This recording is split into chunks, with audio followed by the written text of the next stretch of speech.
Coming up on the live and interactive ACSA Legislative Lunch Break, we'll bring you all of your latest news and information from the state capitol in Washington, D.C. with in-depth analysis on how it impacts you. Plus, we've got two great guests on the show, a national reporter, plus a member of our legal team family here on the show today to talk about the federal grant pause and what that means in your school district. The ACSA Legislative Lunch Break starts now.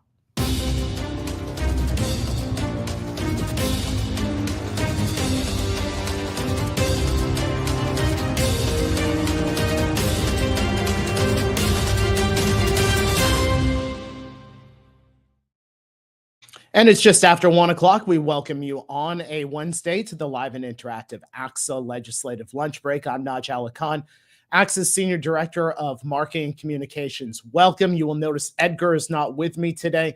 Edgar is currently en route to the 2025 ACSA AI Summit in Santa Barbara. We thought about maybe let's see if we can bring him on live while he was heading down there, but thought otherwise.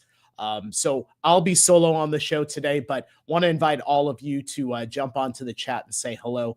Let us know where you're watching from. I see Jason Angle, Neri Pais is on with us today, Deb Rowe, Scott Carroll with us today. Again, honored to have all of you with us. We've got a really powerful show for you today. Namita Brown from F3 Law and Linda Jacobson from the 74, both on the show today to talk about the federal grant program funding pause. It was announced last week. We'll give you some details about that in just a moment. They're going to tell you about what it looks like nationally and how it impacts your school district. So we'll talk about that with those two great guests in just a moment. Let's go ahead and get to some news headlines right now because there's a lot to tell you about. We'll start off with the Supreme Court. We just mentioned Linda Jacobson from the 74, who you'll hear from in just a moment. She's reporting today that the Supreme Court will take up the legality of barring transgender athletes in school sports. The court will listen to two cases, one in West Virginia and one in Idaho, where transgender girls challenged state bans that would have prevented them from competing on women's teams. Lower courts have sided with the athletes in those cases. The Trump administration is now suing California's Department of Education and CIF for allowing transgender athletes to compete in K-12 sports. The lawsuit was filed 2 days after the State Department of Ed would not strip transgender athletes of their medals. That according to the Sacramento Bee. The U.S. Department of Education gave California 10 days to rescind prizes awarded to trans athletes and ban them. CIF has informed the federal government that they will not be signing that proposal agreement. Let's talk about federal funding. Many of you know, and again, we'll be discussing it today, the U.S. Department of Education is now withholding money from 5 grant programs, saying it is holding back the funds pending a review. The grants include $6.2 billion in Title I Part C, Title II Part A, Title III Part A, Title IV Part A, and Title IV Part B. The grant funding for these programs has already been approved by Congress and signed by the president. But again, Department of Education saying they will pause upon further review. Now, following that announcement last week, our executive director, Edgar Zazwata, and leaders from the state's education coalition joined State Superintendent of Public Instruction, Tony Thurmond, at a news conference to address the grant funding pause. Edgar called it problematic, and that holding back the funding for programs that support migrant education programs, English learners, immigrant programs, as well as children and families involved in the child welfare system, that directly impacts students and teachers. Thurmond emphasized that the harm to students is immediate, and the state will pursue legal action to guarantee those funds go to the programs for which it was intended. Now, we do want to bring up this data point. New America published data that shows the districts that will be impacted by the pause of these $6.2 billion in grant funding. But we wanted to talk specifically about California. These are the top 5 school districts in California that will be affected or have been affected by the pause in this grant funding. They include Los Angeles Unified, which is number 1 in California and number 1 nationally. San Diego Unified is 12th nationally, Fresno Unified 13th nationally, Oakland Unified 18th nationally, and Santa Ana Unified 22nd nationally. So some powerful numbers right there with respect to that funding pause that is taking place now with a lot of the grant program money. Let's go ahead and bring in our guests. I think it's important for us to go right to this important topic because it impacts so many school districts. Namita Brown is a partner at Fagan Friedman Fullfrost, and Linda Jacobson, pardon me, senior writer covering Congress, policy, courts, and education at the 74. Linda, let me go to you first. You've been talking with education leaders in the country about this issue. What have you been hearing from them about the impact of the pause on this grant funding? Well, I think it obviously comes at a moment where there's already so much uncertainty. There's been, contracts ended, grants cut, federal relief funds from leftover COVID money, that was withdrawn. So it's not a one-off, it comes in this period of back and forth with litigation over funding. But this federal freeze specifically, I think, was very unexpected. People are still kind of in a holding pattern because they don't know if it is permanent, if it's temporary, what this federal review means. It's obviously a lot more pressing for districts in, the South that are, some places around the country obviously start school in just a few weeks. And so whether they can offer families after school programs, whether there's going to be teachers there, they really don't know what to do at this point. Some have already clearly, made layoffs. Yeah, there's a trickle-down effect to this for sure. Namita, Linda talked about what she's hearing from education leaders nationwide. We also talked in the open about the districts here, specifically in California, that are going to be impacted. What are you and your team hearing from our California school leaders, and what are you talking to them about? Yeah, it is unprecedented as we are talking about monies that people are relying upon. But I do want to say that California, we don't have the ability to do layoffs right away. Our statutory scheme is set in the education code. What we are telling districts at this point is sort of take a pause and figure out how much money we are talking about. So, I'll just break it down. Title I monies that we are really mostly discussing are generally most districts have consortiums with respect to adult ed, with community colleges. So I am less worried about that. Title II is mostly professional development monies that districts are dealing with. And most of those kind of funds generally are in individual contracts. And there might be money left over from last year, in terms of, the ending fund balances. So we are talking to districts about taking stock of how many contracts do you really have that you are going to be entering into with professional service providers for professional development. And then really the big money is the Title III monies, that deals with bilingual education, that deals with after-school tutoring, that deals with ELD, dual language stuff. That is where the money, I think, and that's where most of the hurt for California students is going to be. And it's like figuring out how much money are we really talking about, and then trying to see if there is a way to sort of backfill with respect to our current school year requirements.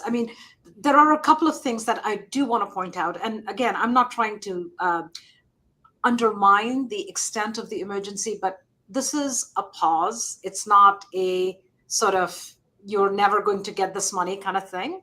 So that's one thing. The second thing I want to point out is that the feds are still in, their fiscal year is different than California fiscal year. So they are still in the 25 cycle. And we have gone into the 25-26 cycle. So there is a little bit of overlap that is going to happen. We are in a place where we don't know the full extent of the impact of the cuts. But at the end of the day, I think from a district perspective, what CBOs and superintendents are doing is telling their fiscal services folks, let's figure out the scope of the impact. how much money are we really talking about? And let's figure out if there is a way we can sort of cobble money together to get through the school year. I mean, this is not something we are not used to, but that's really what we are doing and what we are telling our clients. Figure out the scope of the cuts or the scope of the withdrawal monies. And I want to point out, because in our chat, we're getting some feedback from some of our viewers about the actual impact on their districts with respect to some of this money. Patrick Fahey says, I'm watching from San Mateo, where these cuts are threatening the summer program, adult school, and their students. And I've lost control of my... Yeah. I lost control of the mouse. That's what I lost control of for some reason. But we'll get to some of those other ones in just a second. Linda, earlier in the show, we presented those photos of that news conference that was happening in Sacramento with Edgar, my co-host over here, with the organizations demanding the release of the funds. I've read that the same thing is happening in other states. And I'm interested to hear your feedback on, do you see this as a real unifying issue among school leaders nationwide? Well, I do know that actually, today, this week, there's district leaders from around the country that are on the Hill in Washington. It's their advocacy time in Washington. And I talked to somebody this morning about it who said, 85% of the conversation, with lawmakers is going to be focused on this issue. And, I think that people on both sides of the aisle are obviously going to hear the concerns from their constituents. I have seen that the superintendent in Alabama, Eric Mackey, is, here's, from a red state, has definitely spoken up about this. I don't think it's going to be only Democratic states that, impress upon their leaders that these funds were already, factored into district budgets and they were expecting them. And folks, if you do have questions for Linda and Namita, go ahead and put those into the chat. I promise my mouse will work better next time, and we'll make sure to get to some of those at the end. Namita, you just heard Linda talk about district budgets. We have district budgets that have already been approved with these federal funding streams. When this pause, when this evaluation of the grant funding ends, what do you think the programs are going to look like and the funding that goes to them? Yeah, I saw somebody wrote in the chat, it was a very poignant comment, that this is really undermining all the equity work that districts have done and spent lots of programmatic time and people time and building a culture around that. But these cuts are severe. If they will happen, I mean, right now it's a pause, but if the cuts happen, it's going to be a severe budgetary shortfall for districts to sort of backfill. Districts are figuring out if there is, with the first interim, there is more flexibility, right? So I think they'll have to manage their budgets and the projections as the first interim will happen. I mean, I think there's going to be more flexibility, but clearly they are going to have to take monies from different pots and prioritize what is important. And those are priorities that no educator wants to sort of undertake. It's sort of stealing from Peter to, fill up Paul's pot. It is going to be a mechanics of figuring out where you can take monies, how you can look at your unaudited actuals and see if there are undesignated ending fund balances that can go towards funding programs. And then, you are going to talk about the big word, which is how is this going to impact the workforce? And you are going to talk about layoffs. We are also going to have to talk about what kind of backfill from ongoing monies? Will you have to um, divert towards ongoing expenditures that you have put in your current budget? And how's that going to impact current bargaining sessions that may be happening? How is that going to impact the bargaining outlook with your labor partners for the current school year? Because there is going to be a delta between the monies that you have expended and between the monies that are going to actually come in. So those are going to be the hard conversations that are going to happen. I predict districts are already planning for it and are thinking about, how do we bring everyone along? It's not about us versus them. It's about, look, we need to provide this. We need these programs if we want to maintain the enrollment in our district. You want to provide these services that are going to guarantee kids keep coming into the district. And how do you account for that? So layoffs and budget and bargaining, those are the big words for the upcoming school year. Linda, I'm sure that you weren't surprised by some of the numbers with the specific impact of these title funds on districts, including, Los Angeles Unified, which is at more than $80 million, and you've lived here in California, so probably not much of a surprise there. But the fact that you also mentioned this is happening in blue states, this is happening in red states, what is the next hill that you see for everybody to climb with respect to this grant funding money, and maybe the next big issue that we haven't actually hit coming out of Washington, D.C., that we kind of need to keep an eye on?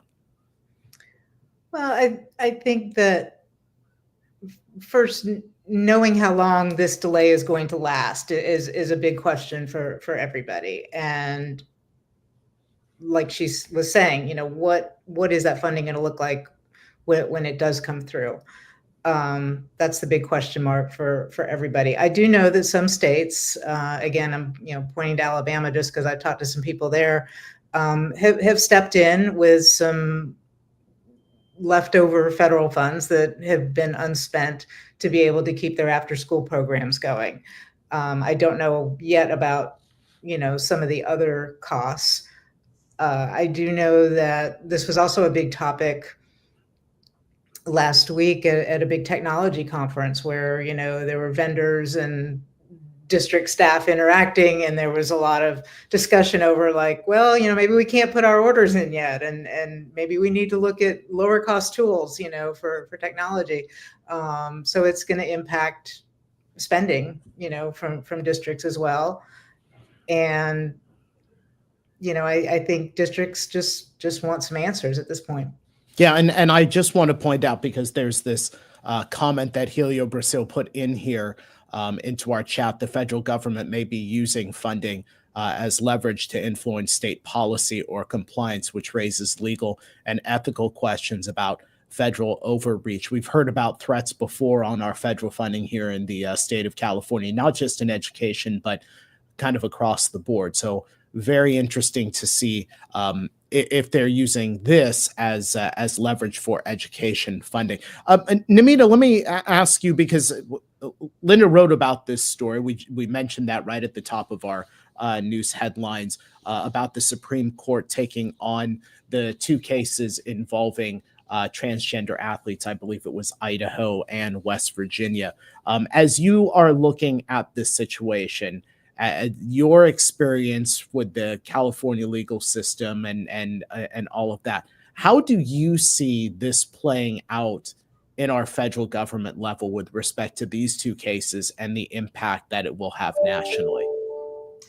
Yeah, all of these, in the past, I would say that these are individual streams and they do not mix, but it seems right now, education policy, social policy on certain issues, and education funding seem all to be interconnected and are being sort of leveraged one against the other. So everybody knows, and you mentioned this, Naj, the feds are suing California over their transgender athletics policy. And yes, these two cases that are headed towards the Supreme Court. California law is, as we know, very inclusive, allows for transgender athletes to participate, and that is the law in California. I'm not presenting anything except the law.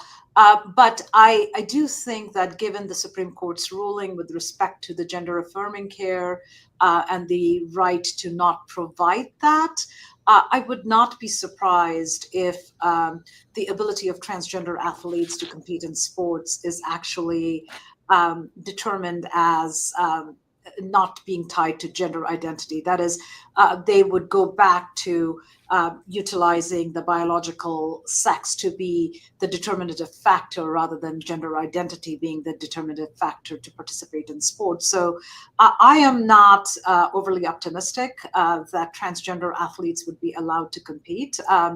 And I'm reading tea leaves.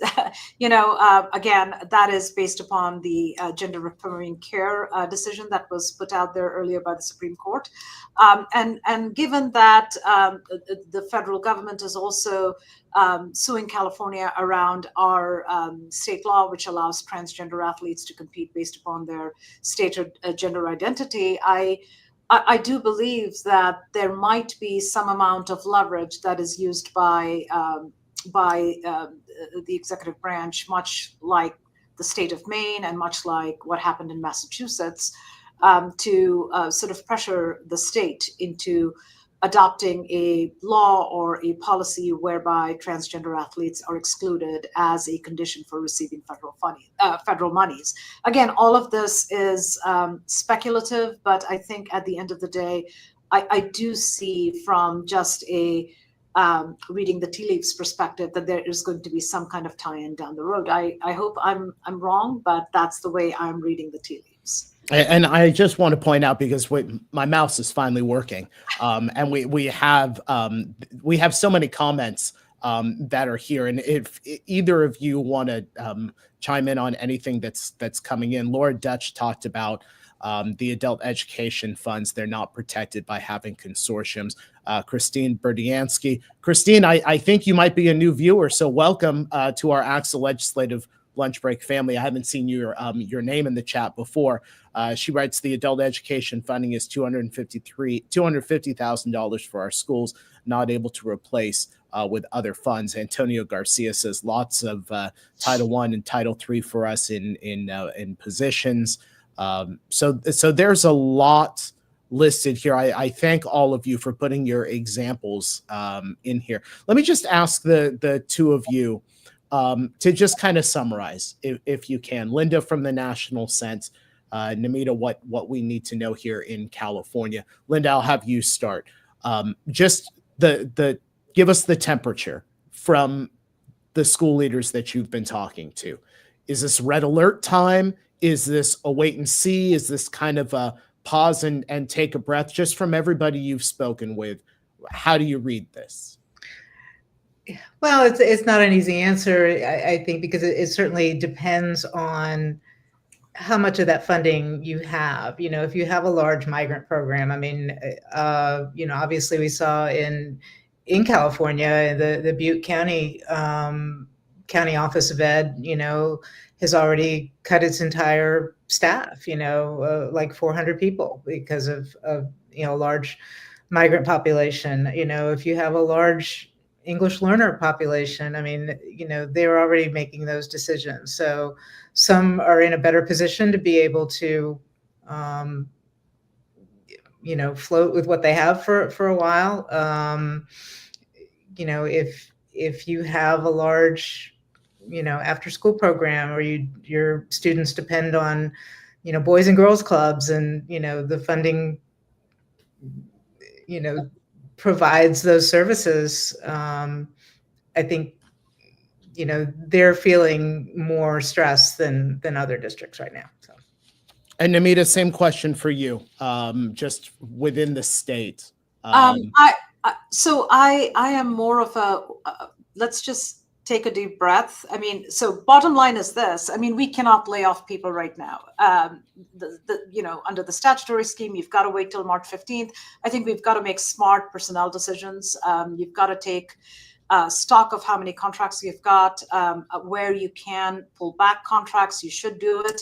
And you've got to also be able to be smart about, not hiring people in terms of with with probationary contracts. If you're finding that you cannot fund a program, but you've got probationary teachers or certificated teachers, maybe it is time to work collaboratively with the labor partners to figure out if there is a way we can have people who are in certain positions work in a different position, so that you are not hiring new people or you're not hiring temporary employees, rather you are utilizing your current staff and current workforce in creative ways. So I think you've got to be mindful of the budget. I think you've got to work towards first interim and seeing how you can juggle your numbers to sort of meet the benchmarks. And I also think that this is an opportunity to not just engage in the advocacy work that ACSA and other leaders are doing, whether it's the labor, whether it's other educational leaders, whether it's your local electeds, but also there is an opportunity to really be collaborative with your union partners to be creative. It's going to be a tough cycle. It's going to be a tougher cycle with respect to the social changes and the social policy changes that we may experience. So you're going to be fighting battles on many fronts. You're going to be on the funding stream front. You're going to be, working with parents who may be challenging your curriculum based upon the Supreme Court rulings and Mahmoud v. Taylor. You may be dealing with the transgender issues and now you also have to deal with your labor unions and work with them to figure out how we can best leverage the current workforce you have, instead of being stuck with an overinflated or overfilled workforce based upon an FTE count that you were envisioning if the federal funding were to be cut. So I think those are some of the things that you've got to think through. But I would operate in a more less elevated and a more methodical fashion at this point. All right. Namita Brown, partner at Fagan Friedman, Full Frost, and Linda Jacobson, senior writer covering Congress, policy, courts, and education at the 74. Namita and Linda, great having you both here on the ACSA Legislative Lunch Break. Look forward to having you next time. Thank you. Thank you. And folks, thank you so much for being with us. If you like what you've seen here on the ACSA Legislative Lunch Break, we invite you to like us on Facebook, subscribe to us on YouTube, and LinkedIn as well, now broadcasting on YouTube. When you subscribe, you'll get an instant alert when we're about to come on with breaking news. And then, of course, our regularly scheduled Wednesday show. If you have great stories happening in your school communities, we want to tell those stories too. Send your news releases, your photos, your talking points to our EdCal editor, Michelle Caro at mcaro@acsa.org. Edgar, again, currently traveling down to our AI summit in Santa Barbara. He and I are traveling both next Wednesday. So no show next Wednesday. We will be on the following Wednesday with a new edition of the ACSA Legislative Lunch Break. Thank you, folks, so much for being with us today. Have a great rest of the day and rest of the week, and we'll see you next time.